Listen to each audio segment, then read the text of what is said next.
Hello everyone, welcome back to my channel. Today we are going to discuss a very important topic. This topic is very important for your UPSC exam, UGC NET Economics exam and all other competitive exams. Today we are going to discuss about the biggest oil price shocks that have happened in history, and we are also going to understand why oil becomes expensive every time when these situations happen. सबसे पहले तो ये clear करना जरूरी है कि oil होता क्या है। इन इकोनॉमिक्स जैसे कि बाकी सारी प्रोडक्ट्स की डिमांड एंड सप्लाई होती है, जैसे बाकी सारी कॉमोडिटीज होती हैं, वैसे ही ऑयल भी एक कॉमोडिटी है, which means that price of oil is determined by the demand and supply situation prevailing in the economy. चलिए अब डिस्कस करते हैं हिस्ट्री के सबसे बड़े ऑयल प्राइस शॉक्स। दुनिया का सबसे पहला ऑयल प्राइस क्राइसिस हुआ था 1973 में, जब अरब कंट्रीज़ ने वेस्टर्न कंट्रीज़ को ऑयल देना बंद कर दिया था। उस टाइम पे ऑयल प्राइसेस 4 टाइम्स इंक्रीज हो गए थे। This was the first time that oil as a commodity was used as a political weapon by the Arab country. Arab countries ने डेलिबरेटली ऑयल की सप्लाई को रिड्यूस कर दिया था। This was also the first time that the concept of stagflation emerged in the world. Stagflation उस situation को बोलते हैं जब इन्फ्लेशन और अनएम्प्लॉयमेंट का प्रॉब्लम एक साथ एग्जिस्ट करता है। The second major oil price shock came due to the 1979 Iranian revolution. Iran ने कुवैत को इन्वेड किया था और दोनों ही कंट्रीज मेजर ऑयल प्रोड्यूसर्स हैं। Third major oil price shock हुआ था गल्फ वॉर की वजह से, जो कि 1990-91 में हुई थी। वॉर सिचुएशन की वजह से अगेन एग्जिस्टिंग सप्लाई रिड्यूस हो गई थी, जिसकी वजह से प्राइसेस बहुत स्पाइक कर गए थे। The next big oil price shock came from the 2008 global recession. इसका रीजन वॉर नहीं था बल्कि हाई ग्लोबल डिमांड। डिमांड इतनी हाई हो गई थी कि ऑयल $147 पर बैरल तक पहुंच गया था, because of which OPEC had to announce production cuts in oil for nearly 2 years. OPEC है Organization of the Petroleum Exporting Countries. OPEC is an intergovernmental cartel. ये दुनिया के leading oil producers और oil dependent countries में oil production को और oil prices को control करता है। Next major oil price crash happened due to the Russia-Ukraine war. Sanctions लगने की वजह से oil की supply reduce हो गई थी, जिसकी वजह से उसके prices बहुत बढ़ गए थे। Next biggest oil price shock is happening currently because of the Iran and US war, and it is called as one of the major disruptions in the global economy. US और Iran में tension की वजह से oil prices $120 पर barrel तक पहुंच चुके थे और इस वक्त भी 100 to 110 के बीच में फ्लक्चुएट हो रहे हैं।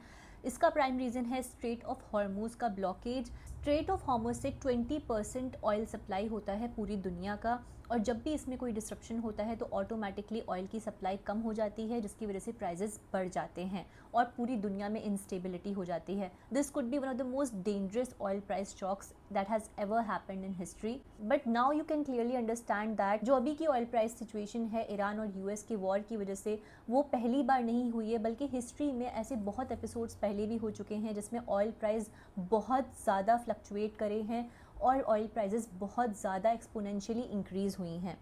इससे आप अभी विटनेस कर सकते हैं कि कैसे पेट्रोल डीजल के रेट्स महंगे हो गए हैं, फूड प्राइसेस महंगे हैं, फ़्लाइट्स महंगी हैं। जब भी ऑयल प्राइसेस इंक्रीज़ होते हैं तो इसका इम्पैक्ट बहुत ज़्यादा इन्फ्लेशन पे होता है। It is cost push inflation in the economy and the common people have to suffer at large. So now you know that oil is not just a simple commodity, but it is the backbone of the global economy. अगर oil prices increase होते हैं तो उसका impact पूरी दुनिया पे पड़ता है और इफेक्ट हर इंसान तक पहुंचता है। इकोनॉमिक्स के लेंस से समझते हैं ऑयल प्राइसेस सडनली इंक्रीज हो क्यों जाते हैं। सबसे पहला रीजन है demand and supply shock. Normally economics में डिमांड एंड सप्लाई इक्विलिब्रियम पे होती है, बट सडनली जब वॉर सिचुएशन होती है, कमोडिटीज जैसे कि ऑयल, उनकी सप्लाई सडनली रिड्यूस हो जाती है क्योंकि ऑयल फील्ड्स बंद हो जाते हैं, ट्रांसपोर्ट रुक जाता है और बहुत सारे रिस्ट्रिक्शंस लग जाते हैं। इसका इम्पैक्ट क्या होता है? Suddenly supply curve shifts to the left side, because of which the prices of the commodity like oil increase exponentially. जब डिमांड कम नहीं होती और वही यूजुअल रहती है, लेकिन सप्लाई सडनली कम हो जाती है, तो उस वजह से उस कमोडिटी की कमी की वजह से मार्केट में उसका प्राइस बहुत ज़्यादा बढ़ जाता है। सेकेंड रीज़न है that oil has an inelastic demand. Inelastic demand का क्या मतलब होता है? Inelastic demand is a situation when the quantity demanded of a product remains almost the same when its price fluctuates. जैसे कि वीट, सॉल्ट, मेडिसिन, इन सब का चाहे प्राइस चेंज हो जाए बट उसकी डिमांड में ज़्यादा चेंजेस नहीं आते। अगर उनका प्राइस बढ़ भी जाएगा तो भी उनकी demand more or less same रहेगी, because they are items of necessity.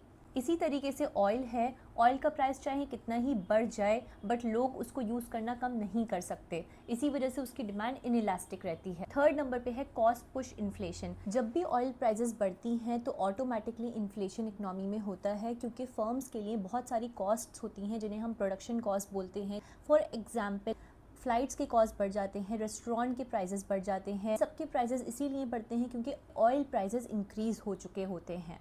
तो इसका इम्पैक्ट ये होता है कि इकोनॉमी में कॉस्ट पुश इन्फ्लेशन हो जाता है। Cost push inflation production cost increase होने की वजह से होता है, जिसकी वजह से फर्म्स को अपने प्राइसेस को इंक्रीज करना पड़ता है। If you want more videos like this then please don't forget to follow me and subscribe my YouTube channel. Comment down below if there is any topic on which you want me to make my next video. अगर आपको इस topic पे notes चाहिए और बाकी economics के important topics पे notes चाहिए तो प्लीज मुझे टेलीग्राम पे फॉलो करिए, उस पर आपको सारे नोट्स फ्री ऑफ कॉस्ट मिलेंगे।